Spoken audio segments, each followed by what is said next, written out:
there, everyone. Good afternoon to you. I'm Christy McDonald coming to you from the Local 4 newsroom. We wanted to bring you live coverage right now and take you into the Third Circuit Court here in Detroit with Judge Margaret Van Houten.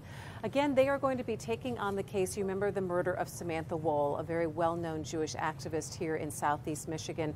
She was found murdered in front of her home in Lafayette Park on the east side of the city just last fall. And prosecutors and police said they found the person who did it, Michael Jackson-Bolanos. They put him on trial, charged him with first-degree or second-degree murder, along with some more felony charges, including lying to police. Well, there was a hung jury in that case just a couple of weeks ago, and remember that case started back in June, but they did convict him of lying. So in the weeks that followed, we've been waiting to see if Wayne County prosecutors are going to recharge Michael Jackson-Bolanos with this, since they did have a hung jury. So today what we're supposed to be hearing is the sentencing for the lying conviction, and then anything else if there is a motion on retrial. So we wanted to bring this to you live so you could listen in on what's going to be happening here with the court. So I'm going to step back now so we can listen to the judge and see what the prosecution has to say about this.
Calling case number 24-000-535, People versus Michael Jackson-Bolanos. Appearances, please. Good afternoon, Your Honor. John Boytall for the people. Dominic DeGrazia on behalf of the people. Brian Brown on behalf of Mr. Jackson-Bolanos. Good afternoon, Judge. Perna Christian Whitney, co-counsel on behalf of Mr. Jackson-Bolanos, who appears to my immediate right. And I know for the record Mr. Jackson-Bolanos is present, as are all counsel, and you may be seated.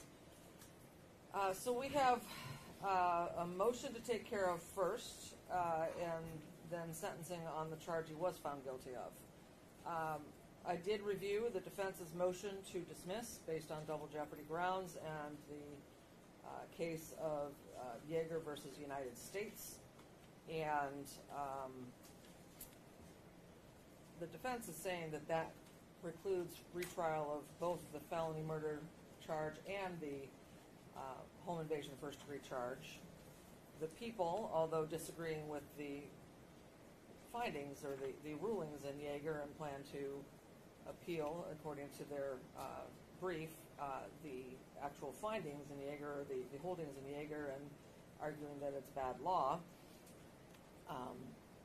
concede that the court has to follow the precedent set in Yeager in granting the motion to dismiss with regard to felony murder charge, if I'm paraphrasing correctly, but not as to the home invasion first degree. So I guess I'd like to have the people address that, and then I can have a response from the defense. Certainly, Your Honor. The court has accurately indicated what our position is that as to the felony murder charge, the Yeager versus the United States opinion basically says that the jury has made an ultimate finding of fact. In this particular case, they found, based on the not guilty verdict as to the premeditated murder and the lesser second-degree murder counts in that. By finding that, they found that the defendant did not commit a malicious murder in this particular case. That finding in itself precludes a retrial on the felony murder charge, which, as this court well knows, is that basically what felony murder is a malicious murder committed during the commission of a felony. So we do concede that what Yeager holds would require this court to dismiss that particular charge, the felony murder charge. We do object to that because we do intend to seek an appeal to the Supreme Court and do seek, we'll be going through the state courts on our way to the U.S. Supreme Court. As to the other charge, the home invasion charge, also relying upon Yeager versus the United States, we do not believe that there is a similar or a common ultimate finding of fact between the acquittal in this particular case, the murder, and the home invasion. The standard that Yeager sets out is whether a rational jury could have grounded its verdict upon any issue other than what the defendant seeks to foreclose, which being the malicious murder in this particular case. I think it is rational for a jury to believe, based on the facts that were presented at this case, the evidence that was presented during the trial, that it is rational that the defendant did go into the house, did go into Ms. Woll's house, without finding also that he was the person that committed the murder in this particular case. As the court is aware, why Mr. Bolanos was in this area, why he was even in Lafayette Park at this time, was he was committing a series of opportunistic larcenies throughout the city, throughout the area. And that's what brought him to Lafayette Park. So it is rational for a jury to believe that he continued with that the seeking of opportunistic larcenies in the area by finding either before the murder or after the murder, finding Ms. Woll's residence available and open, and then taking advantage of that and went into the location seeking to do another larceny. So I think a rational, based on the facts that were presented in this case, even if the jury was to find that the defendant did not commit this murder, there is still evidence for a rational jury to believe that he did commit the home invasion. Response? Yes. Well, I guess since they concede the felony murder, we don't have to really address that issue. But as far as the home invasion, quoting Yeager, the issue preclusion portion of double jeopardy is a different analysis, where you don't necessarily look at the elements of the crime of which an individual seeks to have that issue precluded or that particular offense precluded. But you will look at the arguments that were addressed at trial and the evidence that was presented at trial. At trial, their theory was that Mr. Jackson-Bolanos went inside of this particular house to commit an assault. That was the predicate under Home Invasion 1, that Mr. Jackson-Bolanos went into this particular residence to commit an assault. The jury found that he did not commit any type of assault. He was acquitted of first-degree premeditated murder and the lesser included second-degree murder. So under their particular theory, that issue has already been addressed. So the inquiry is whether or not in the second trial, a jury can conclude, even by an inference, that Mr. Jackson-Bolanos could be convicted of home invasion first degree without being convicted of a murder, which they cannot. Because, like I stated, the predicate for their home invasion was an assault. So how can, at a second trial, the jury will be in a position to find that Mr. Jackson-Bolanos committed home invasion first degree if he didn't commit any type of assault on her? So they basically want another bite at the apple, and they want to change their theory and say that, oh, okay, our new theory is that he didn't go in to commit the murder or an assault, but he peeked in there while she was present before the murder or after the murder, which no evidence substantiates that theory at all. They're just throwing things at the wall, hoping something sticks, and changing their theory. They've already unsuccessfully argued their theory, and for them to get another bite at the apple, Judge, that'd be against precedence. So, Judge, saying all of that, we feel that home invasion first degree was already litigated. That issue is precluded from any subsequent trial, and both home invasion first degree and felony murder needs to be precluded. And I wanted to address just their second theory. Their second theory was, even if it's not logical, because it's not, even if it's not logical, that a home invasion first degree could be recharged based upon the lack of an assault because he was acquitted on that. We could then try to charge him with home invasion second degree. Basically, they're trying to say that, oh, her body was outside. He didn't do the assault, but he went inside of her apartment after she was already committed. After all of this blood was located inside of the apartment, somehow he went in there and triggered the motion with no footprints near the door, no footprints in the apartment, but somehow he must have or could have went inside of this apartment after she was already murdered. And that's just preposterous. That's just another unsubstantiated theory with no evidence to support that. And they've already had their opportunity, and they unsuccessfully argued it under the predicate that they asked this court for. They asked this court to instruct the jury to decide whether or not he would be guilty of home invasion first degree under an assault, not a larceny. Not a larceny. So now they want to say that, oh, it's reasonable for a jury to decide that, oh, he was doing opportunistic larcenies throughout the city. So it's reasonable for a jury to conclude that, oh, he was still in that opportunistic mindset when he walked into the apartment. No, they didn't argue this at trial. Their theory was he went in there to do an assault, not a larceny. And we questioned that while we were preparing the jury instruction. Like, this is what you want, right? That's what they wanted. That's what they got. And they did it unsuccessfully. They don't get another chance, Judge. Thank you. Reply?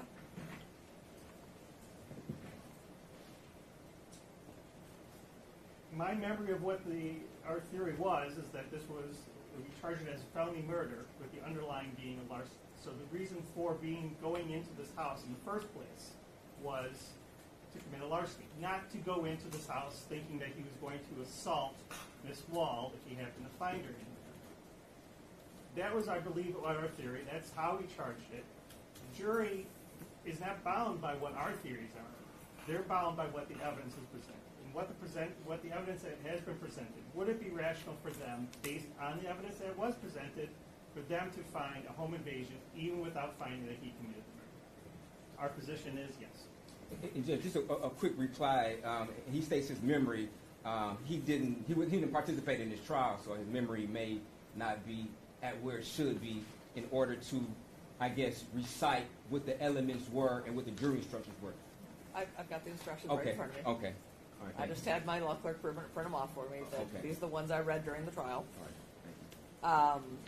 So in a way, he is correct, because under the felony murder charge, they had the crime of larceny and or home invasion. But he was acquitted for that. I understand. Okay. But so he's correct that under the felony murder, their theory was larceny and or home invasion. But under the home invasion, we had discussions about this before the trial began, and in the information itself, count 3 home invasion alleges that the defendant did break and enter or did enter without permission a dwelling located at Joliet Place in Detroit, and while entering, present in, or exiting from, did commit an assault. And while entering, present in, or exiting the dwelling, Samantha Woll was present, legally present therein. So the only theory under the home invasion charge in the information was committing an assault, not the theft theory. And in the jury instructions that were given to the jury on count 3, the second element was that the defendant entered, was present, that when the defendant entered, was present in, or was leaving the dwelling, he committed the offense of assault and battery. And nowhere in the instruction on home invasion first degree did we talk about larceny. And that was not in the people's information either, under the theory for home invasion first degree. So it would seem that the underlying theory of assault would also be barred, and that is not, and there was no mention of the home invasion of larceny under the home invasion, both in the information and in the elements that were given to the jury. So I believe, as Yeager still appears to be good law at this time, the court is also precluded from retrying the home invasion first degree because it was based on the assault and battery theory, and obviously assault and battery would carry on with the ultimate crime of felony murder and the attack that happened to Miss Woll. So I believe that based on the theories presented by the people in the information and in the instructions as were agreed by the people in defense, home invasion first degree would be precluded as well. But I do want to address the Yeager opinion. I did pore over this opinion quite thoroughly, and I do agree with the people that it is a poor decision and presumes that when a jury makes an inconsistent finding of being hung on one count but finding not guilty on the other count, that it must be that the not guilty applies to both. And after listening to this trial and listening to all of the emphasis that was put on felony murder, and basically the people barely mentioned first-degree premeditated murder in their openings, closings, or anywhere throughout this trial, the main focus, and I believe the prosecutor even said, the main focus of this trial is the felony murder. And there were still jurors who were voting for guilty on felony murder, and they were hung as to that count and as to the home invasion first degree. I don't believe this jury had any idea that when they found him not guilty on the premeditated first degree murder, that they were precluding a retrial on the felony murder. Inconsistencies, the jury can't be charged with knowing that realizing the elements of second-degree murder are essential for the elements of felony murder. They're not legal scholars. They're looking at this as separate types of charges. And I think that Judges Scalia and Alito were right when they were saying that under all of the prior rulings prior to Yeager, that a jeopardy continues until a hung jury is able to deliberate and return a verdict on all counts. But I am bound by Yeager, and I can't ignore precedent that's been set by the U.S. Supreme Court. And so I am going to have to dismiss as to both the felony murder and the home invasion first degree. I assume the people are going to appeal this decision and see what happens from there. We are today here, though, and he was acquitted on the first degree premeditated murder, so then that leaves the count 4, lying to a peace officer, and we are here today for sentencing on that charge for which the jury did find the defendant guilty.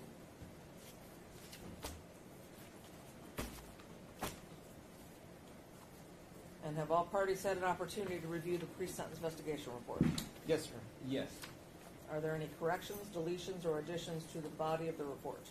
Yes, to the body of the report, we would object to mention of all acquitted conduct for Mr. Jackson-Bolanos. They go through a lengthy recitation of what the investigation consisted of, what the police did as far as charging him with murder, and we would like all of that stricken from the pre-sentence investigation report. I believe the only information that should be contained in the pre-sentence investigation report is any information pertaining to his conviction of lying to the police. Yeah. In regarding larceny from a vehicle, not lying to the police in regards to touching her body. Your Honor, this exact argument was raised in People v. Stokes. That's a Michigan Court of Appeals case at 333 Mishap 304. The defendant in that case objected to information about acquitted conduct being included in the pre-sentencing report. Michigan Court of Appeals stated that it was not an error for the judge to be aware of that information as long as the court did not use acquitted conduct as the basis for her sentence. And I don't believe, I would not ask the court to use acquitted conduct, and I don't believe the court would. So following People v. Stokes, there is no merit to this argument. And I believe the court is very aware of the facts and circumstances of this case, seeing that the court was present for a 5-week trial, so I don't believe that information contained in the pre-sentence investigation report is necessary to inform or refresh the court's memory of what the allegations or the investigation was. Well, you're talking about the description of the offense narrative, and that is taken directly from the police department's investigator's report. And I've never stricken any parts of that investigator's report. That is how they came about to this whole thing. It is noted in here at the end what happened with the various counts, and so anyone reading this will realize that what had happened. I do note on page 5 of the evaluation and plan, which is the end of that narrative of the description of the offense, that it didn't actually say what happened to count 4, and so I added the sentence at the end of the last paragraph right before it says consecutive sentences. The defendant was found guilty by jury of count 4, lying to a police officer. Okay. Because they didn't say what the result of that charge was.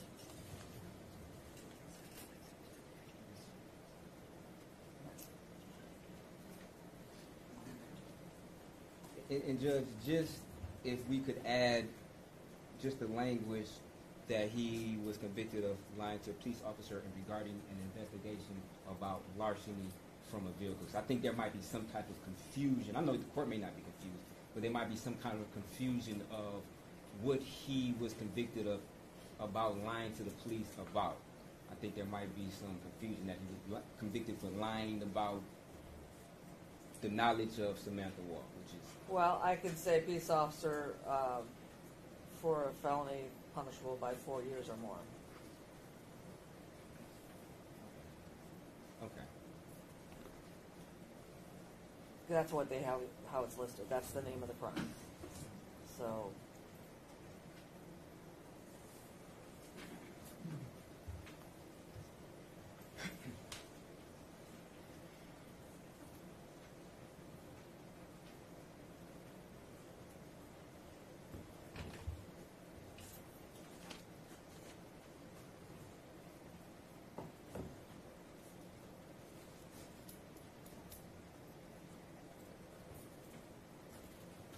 Are there any other corrections, deletions, or additions being requested at this time to the body of the report? None on behalf of the people. Not to the body, just some guideline issues. Mr. Jackson-Bolanos, is there, you went over the report with your attorneys? Yes. All the information about yourself is correct? Yes. Okay. I also want to note under the prior offenses, there seems to be some discrepancy from the 2013, the adult history 1 of 1, or 1 of 3, I'm sorry, on page 8 of the report at the bottom. It says 8. Adult history offense 1 of 3. Yes, sir. It says that the defendant was resentenced to a prison term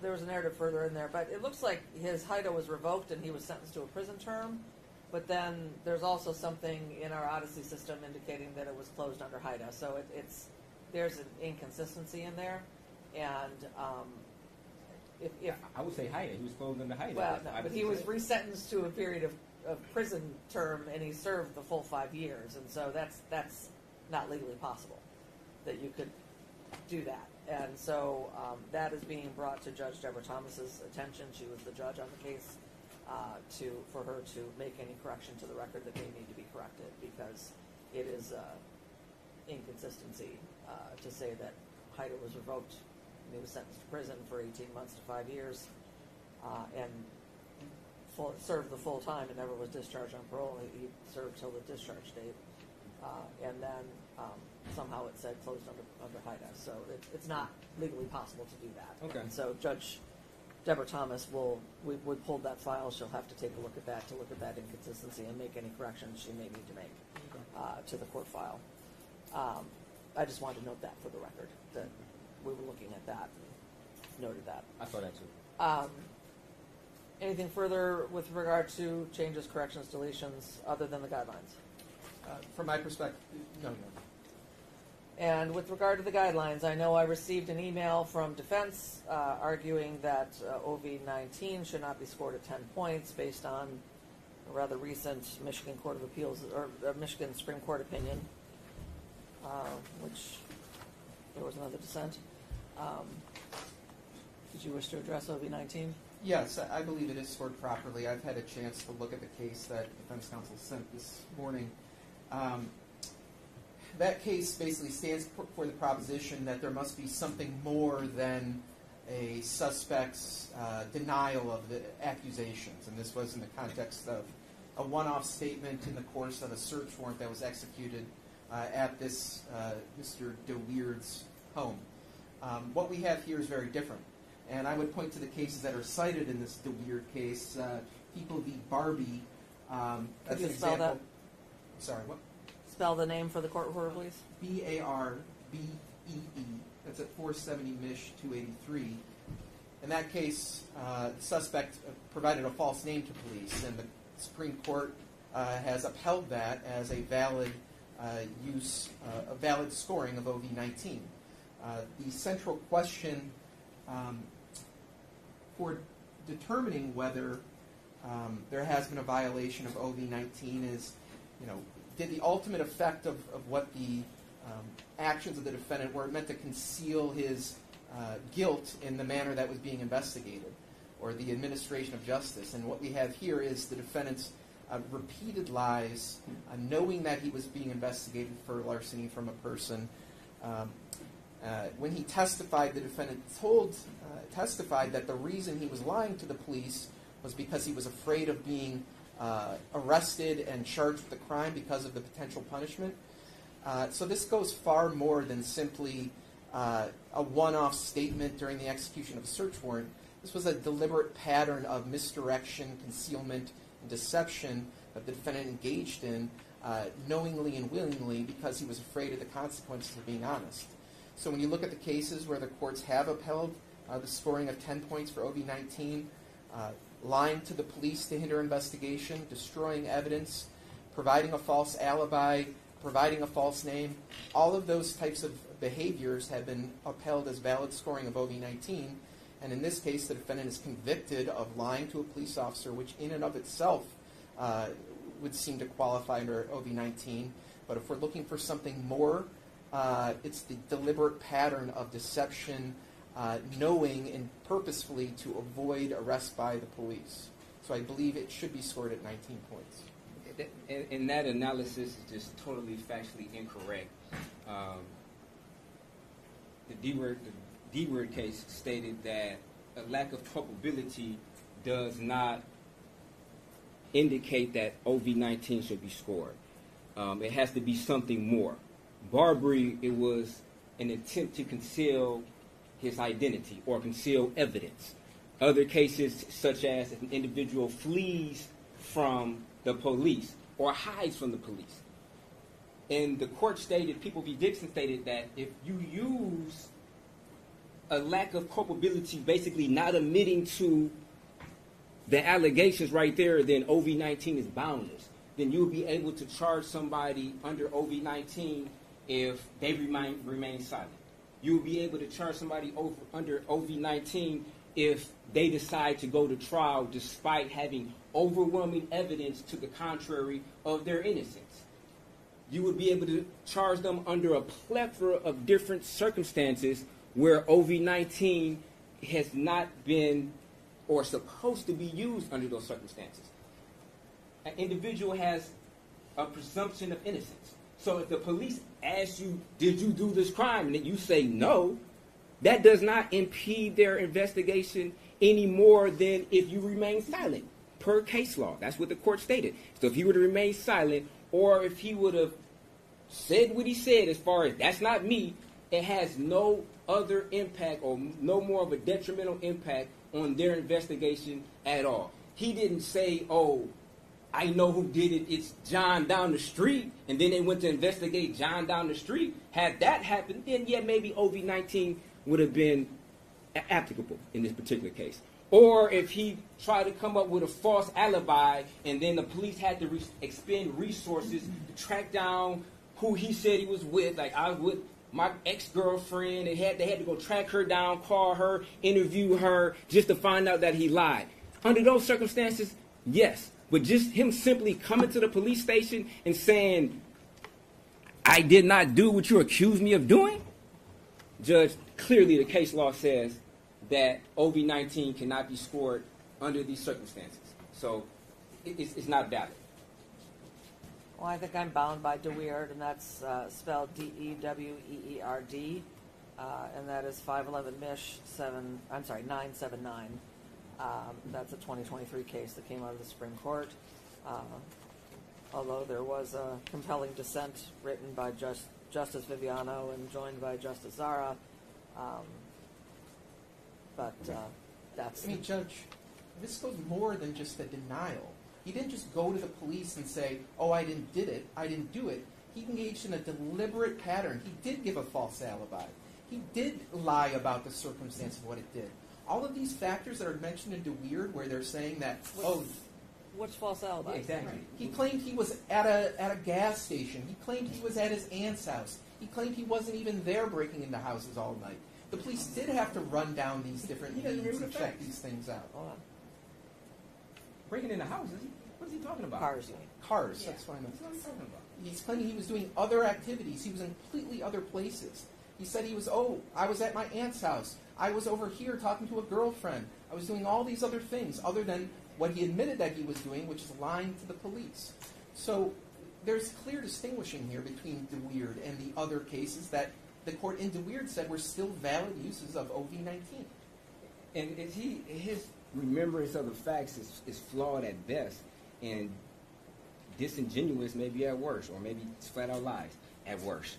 However, he never said he was at a girl. Sergeant Ford said, "Who are you talking to? We see you talking to somebody on the other side of the wall." He's like, "I don't remember. I don't know. I know somebody who stays in the Kingdom. I don't know if I was talking to her." And then furthermore, and it was about an hour into the investigation that they even told him where or what day this happened at or where it happened at. He never had a false alibi and said, "I wasn't there." They asked him about a bag, and he was like, "Oh, I might have, got it from a gas station." They didn't say, "Oh, on October 21st or October 22nd, you were seen carrying this bag." They showed him a picture of a bag walking downtown and say, "Oh, what's in this bag?" Like, if you could show me carrying a bag from Whole Foods and like, "Oh, I know you went to Whole Foods," I can't remember what day that was at. It could be on any day. Judge, I was already ruling in your favor. I'm sorry. I just wanted to. I know. I'm sorry. I apologize. It just.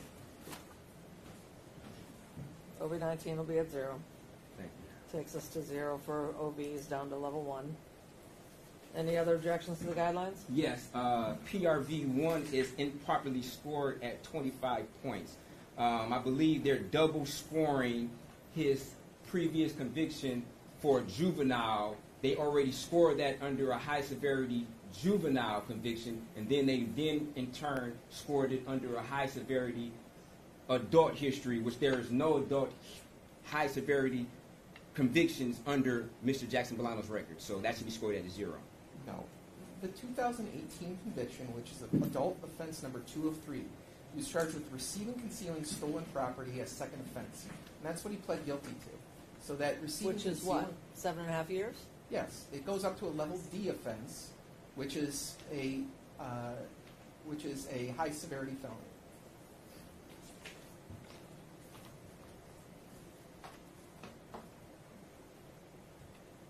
Do you contest that?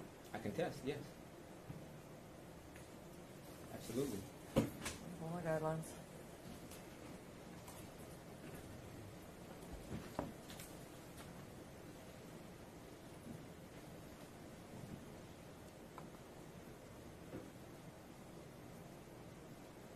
Do we have the PSI from that sentencing? Right, and I believe they dropped the habitual status, representing him on that case. He was in sentenced under habitual status. Yeah, hold on. Or it says in the history that he was, but let me look and see what it says in our court. What's the case number?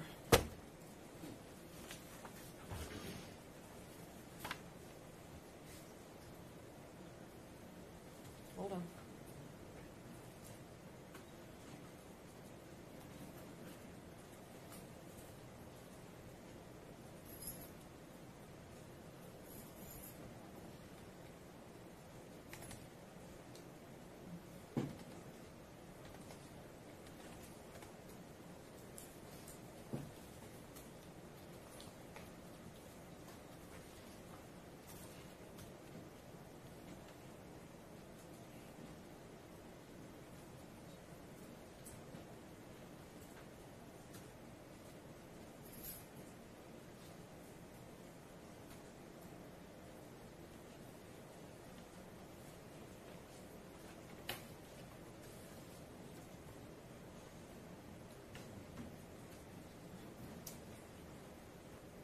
Well, it says stolen property, receiving, concealing motor vehicle, second offense. In the records, I do not have the documents available to me.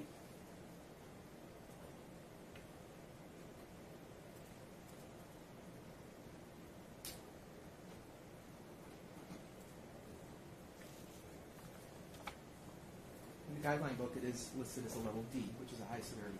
Hold on, let me pull it up. What's the PAC code? 750-535 paren 8. 5358. Yes.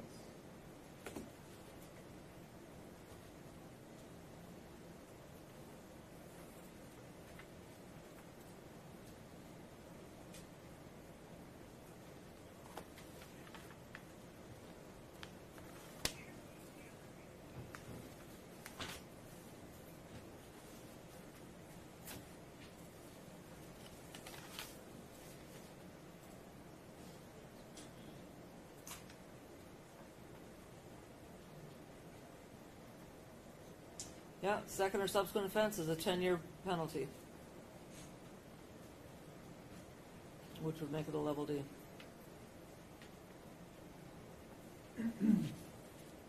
Which does make it a high severity.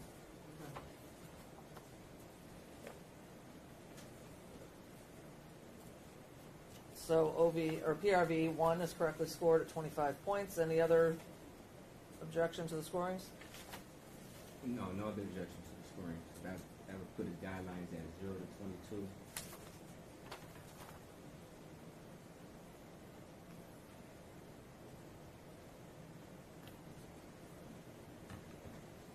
That's correct.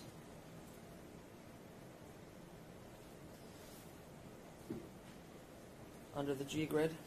Yes.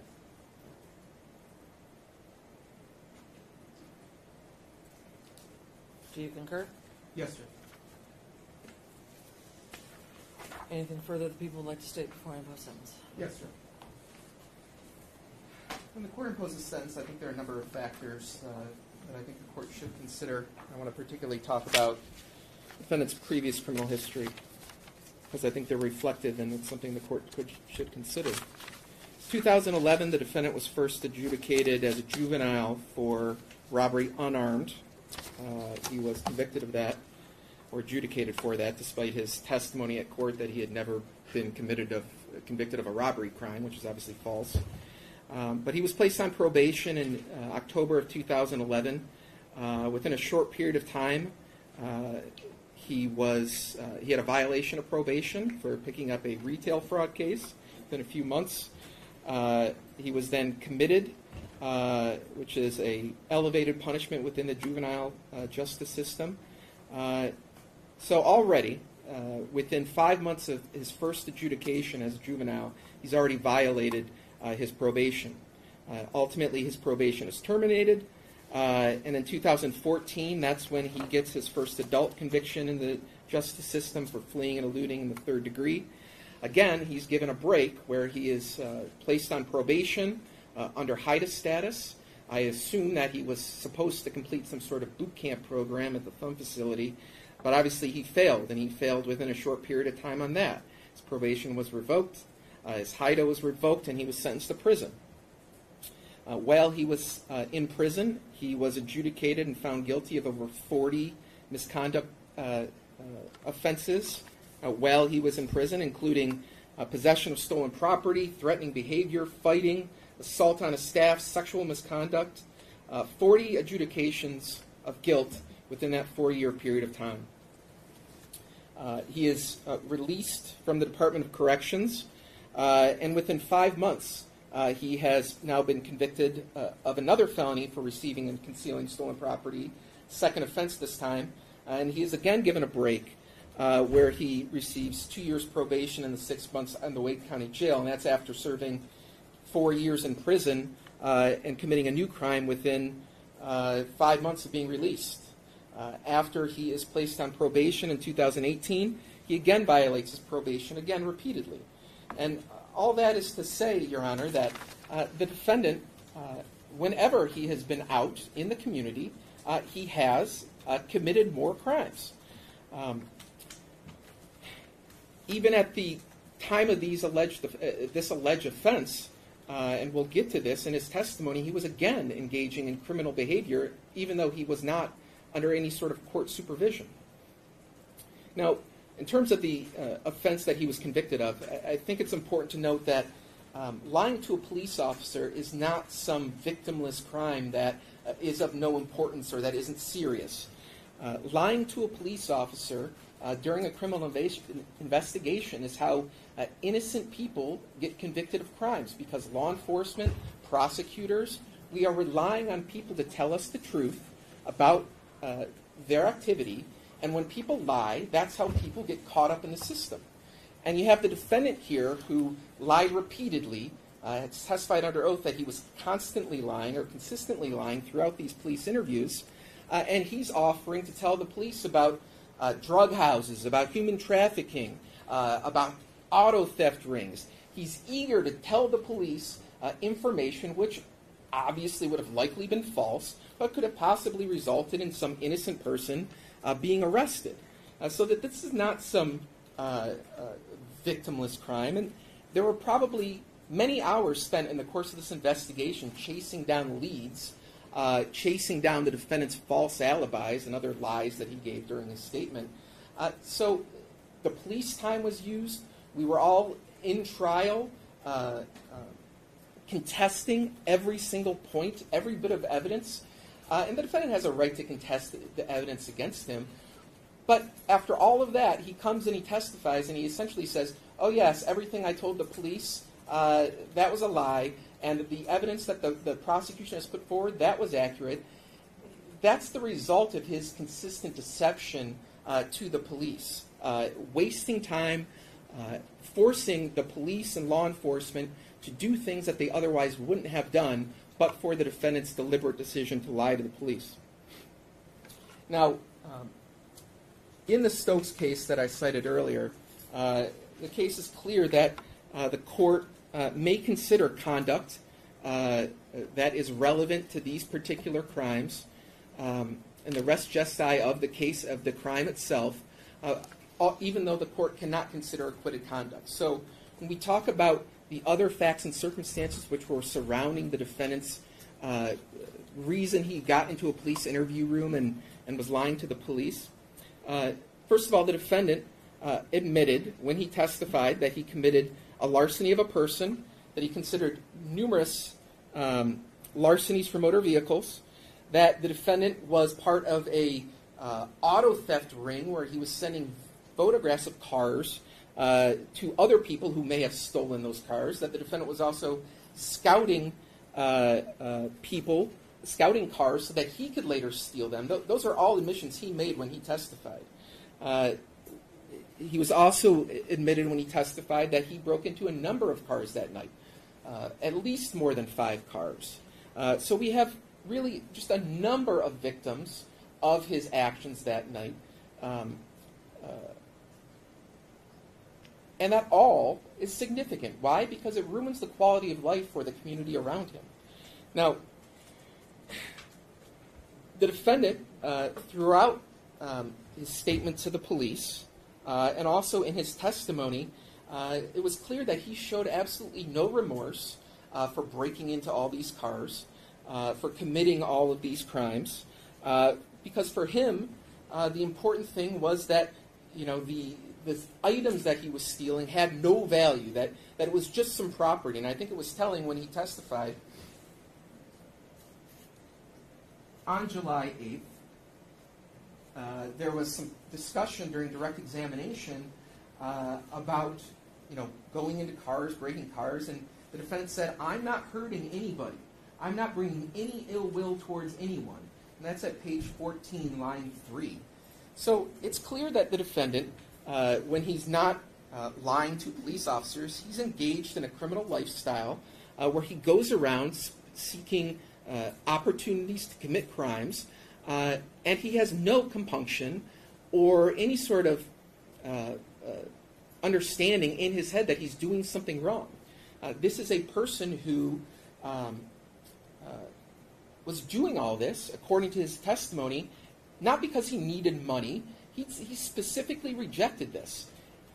He specifically was going out there to commit crimes because he liked to commit crimes. He was out there for 4 hours walking around Detroit committing crime after crime after crime.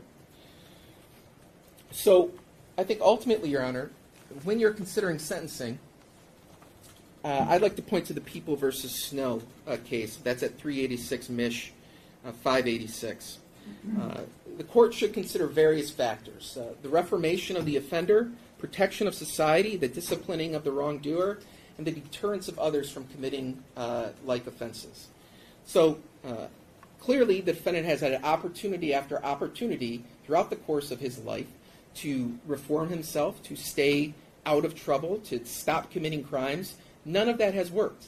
He was given HIDA, he failed that. He was on probation as a juvenile, failed that. When he was in prison, he misbehaved. When he was released from prison, he committed more crimes. Even recently, when he supposedly has a job and everything is going great for him, what is he doing with his time? He's going out and committing crime after crime after crime, according to him. So when we talk about him reforming himself, very low possibility of that.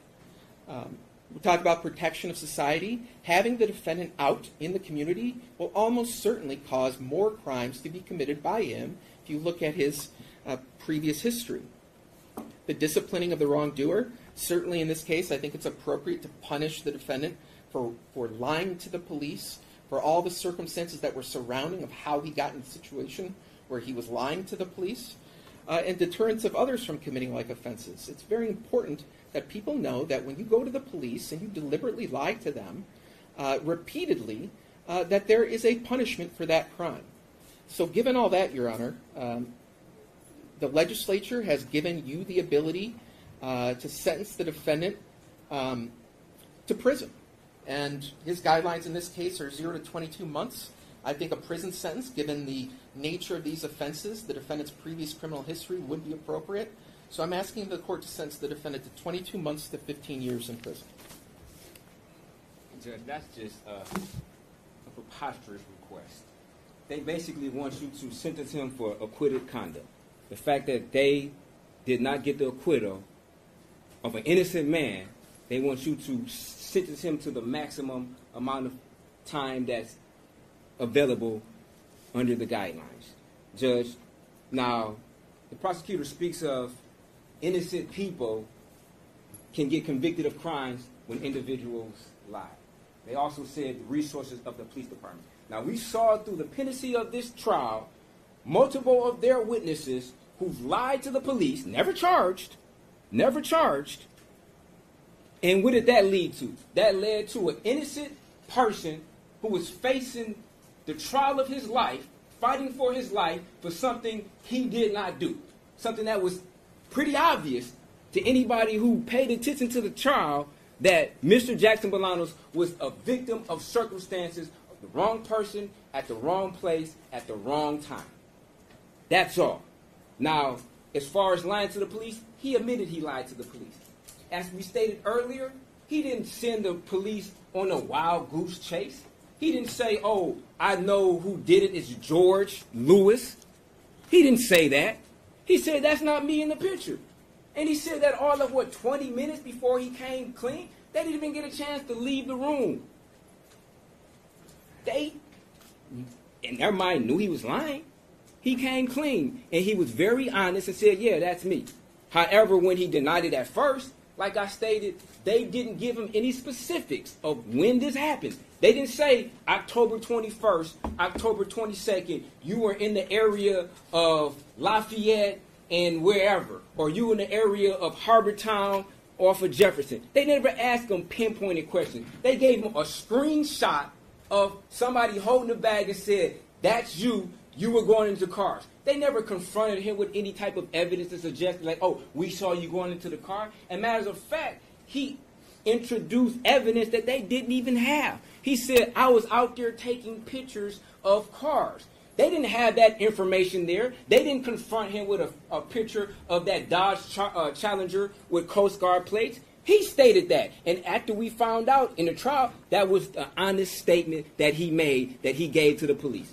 Now, just like OV-19, if an individual denies culpability, surely he shouldn't go to prison for that. He's innocent until proven guilty. It has to be something more. Just like OV-19, it should be something more in order to rise to the level of sending him to prison. Just him initially denying culpability is not enough for a prison sentence. How many individuals lied to the police and they never charged?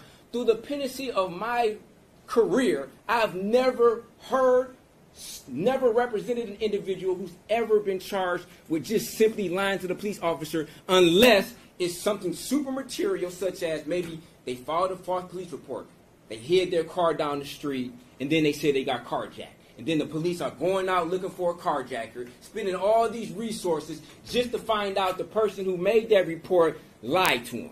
Or in a case where they get on the stand and they commit perjury, like people did during this trial.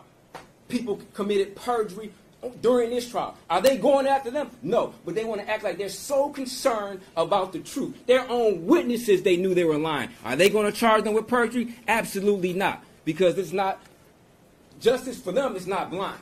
They look at him and they want to convict him and they want to punish him for something he did not do. And then they want to get emotionally charged to bring up all of this stuff, his prison record. Where's that information at? What prison record? Was that in the PSI? Was that contained in the PSI? He successfully completed his probation in 2018. He's learned from his mistakes. The fact that he was down there, he stole some candy, not minimizing that, he was fighting for his life. If that doesn't change your life, if that doesn't light a bulb in your head or light a fire under you to change your life, I've had multiple conversations with Mr. Jackson-Bolanos. I can guarantee he won't even jaywalk going forward. He won't even forget to blow his nose after sneezing. That's how straight on the path that Mr. Jackson-Bolanos has to be. Because he knows that when he walks out from this courtroom, they're going to be looking for anything and everything to try to charge him with anything. You didn't cross at the crosswalk. That's a ticket. Hopefully we find something on you. He knows exactly that. So he is not going to have any more run-ins at all with the legal system going forward. The probation that Michigan Department of Corrections recommends, and we recommend that also, he's going to complete that without a stain or a blemish. There's not going to be any type of violation, because he knows if he comes in on a violation, the prosecution is going to say, see, Judge, send him to prison. He's not going to give them the satisfaction. He's not going to give them the opportunity. Not just that he doesn't want to give them the satisfaction, because he feels in his heart and he knows in his heart what's the right thing to do, and he's going to act accordingly. Through these 243 days, he's had a multitude of opportunities to reflect on what he did that particular night. Now, he takes responsibility for what he did that particular night. And he knew that those bad decisions has led him in a position right now where he is handcuffed in front of this court. Picture has been posted across the world, across the universe. There's people on Mars who have seen his picture.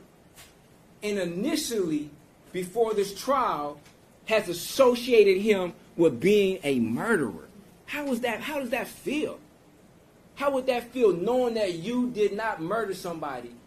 You were just in the wrong place at the wrong time, and then the world is accusing you. They say, oh, the suspected murderer or the murderer. Some news articles call him the murderer. Some call him the alleged. Some call him suspected. But nevertheless, they associated his name, his picture, with the death of Samantha Woll. Now, we feel very bad for what happened to her. But charging him should have never happened, because that's not justice. That's not justice to the family. That's not justice to the community. And that's certainly not justice to Mr. Jackson-Bolanos. Just to get anybody, knowing that the evidence does not point at him. Judge, there was a recommendation from the Michigan Department of Corrections that Mr. Jackson-Bolanos be sentenced to probation. Judge, we're asking you to follow that recommendation. We're asking for an 18-month term of probation, because, Judge, I'm sure you've probably not had many cases or sentencing in lying to the police because they don't charge that. The only reason they charged Mr. Jackson-Bolanos was in an attempt to stain his character. So when he does take the stand, or at trial, he's a liar. He's a thief. He had to do it. Mr. Elsie, how many times did he say Mr. Jackson-Bolanos is a liar? Oh, he lied 40 times. He lied 44 times. Lie number 1, lie number 2, lie number 3. Yeah, he admitted he lied. He admitted he lied. He's not a murderer, but he also came clean. He also told them the truth. He also told them what happened. Like, yes, this me, I take full responsibility. So 243 days, already incarcerated, fighting for his life, that mental anguish, the depression, the anxiety that goes with those 243 days. Because he wasn't just sitting in a jail cell with his feet up. He wasn't on vacation. Like, that type of mental anguish to be charged with something that you didn't do, Judge, I think is more than enough to ensure that going forward, that Mr. Jackson-Bolanos will be a successful candidate, Judge. And considering the crime in his guidelines, Judge, we ask for a term of probation without the tether, because we believe that Mr. Jackson-Bolanos is not a flight risk. He was arrested twice. The first time he was arrested, he never tried to flee, Judge, so there's no particular reason why he would flee. And he understands if he does try to flee or violate probation, he will be throwing himself in front of the court, and he knows where he would be going if that were to happen. Mr. Jackson-Bolanos, anything further you'd like to state on your own behalf?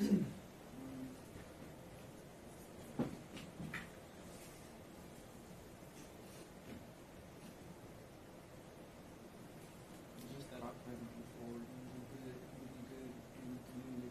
I plan to go to school. I still have my job, so I'm working currently. Not right now, but when I'm out. Yeah, I don't know.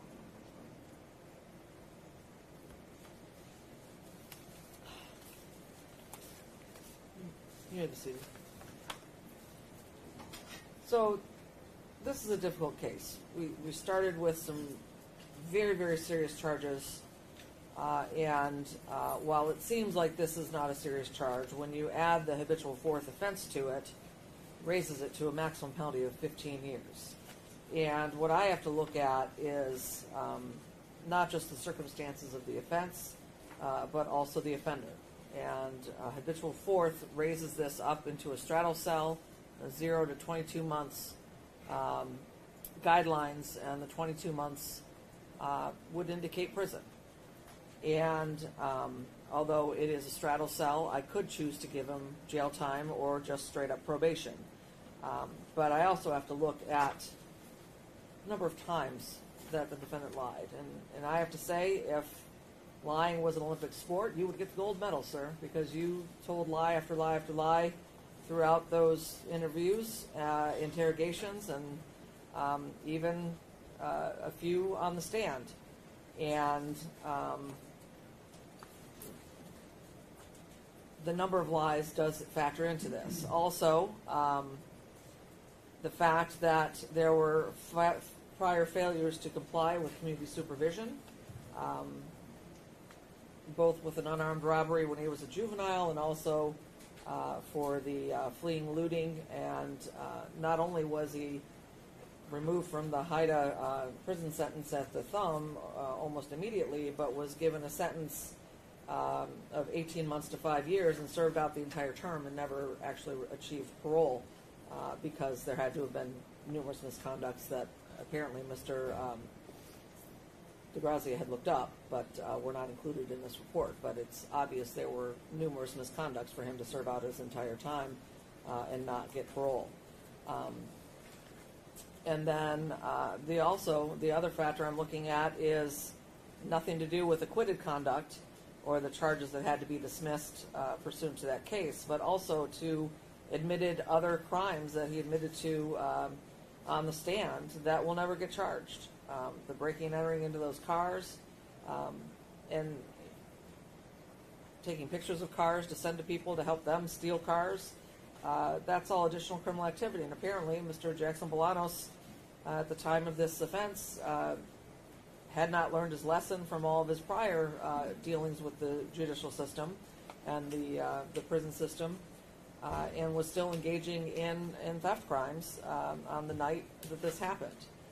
And that's what put him in this place to begin with, and ended up having him charged with the more serious crimes. So it is the sentence of this court that Mr. Jackson-Bolanos be sentenced to a period of incarceration of 18 months to 15 years in the Michigan Department of Corrections, with 243 days credit for time served. He must pay $68 state costs, crime victim assessment fee of $130, court costs of $1,300, which is the amount this court has estimated is the average cost of a case coming through this courthouse. It's my duty, sir, to advise you of the right to seek appellate review of your conviction and sentence. If you're unable to afford an attorney, one will be appointed for you. They'll be given transcripts needed to prepare your motions or an appeal. If you wish to seek an appeal, you have to sign and date your appellate rights paperwork and mail it to the clerk of this court within 42 days of today's date. Your client's already initialed the form? Yes, and you Okay, we will give him a photocopy to take with him. And Judge, just for the record, you made a reference to my client lying on the stand. Like, that's unsubstantiated that he lied on the stand. That wasn't even alleged that Mr. Jackson-Bolanos lied on the stand, but this court made reference to he lying on the stand. And just for the record, Judge, he successfully completed his last probation he was on in 2018. So he demonstrated to the court that he does have what it takes to be successful on community supervision. If you're going back from 2013 when he's 19 years old, I mean, this is 11 years ago at his last probation that he didn't successfully complete it. 2018 was his most recent probation, and he successfully completed that probation, and they closed him out. Sir, Judge, I've heard you out. He may have completed that one, but then he was out committing theft crimes the night of this event. Okay, but Judge, Admittedly. Okay, but Judge. And he's never going to face charges on that. Okay, so that's uncharged conduct, and Judge, if they wanted to charge him on that, they could have charged him on that. But in this building, Judge, we got to be honest with ourselves. How many individuals get sentenced to prison for lying to the police, especially if they're not being charged with any type of larceny? That just doesn't happen. How many of those people are habitual fourth offenders? I'm done. That is my sentence. You can take it to the Court of Appeals. Oh, well. Defendants remanded to custody of the Michigan Department of Corrections. I believe that dismissal has to be with prejudice, correct, pursuant to the case law? Yes.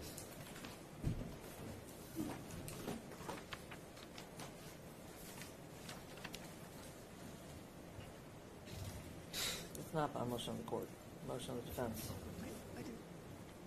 No, you just.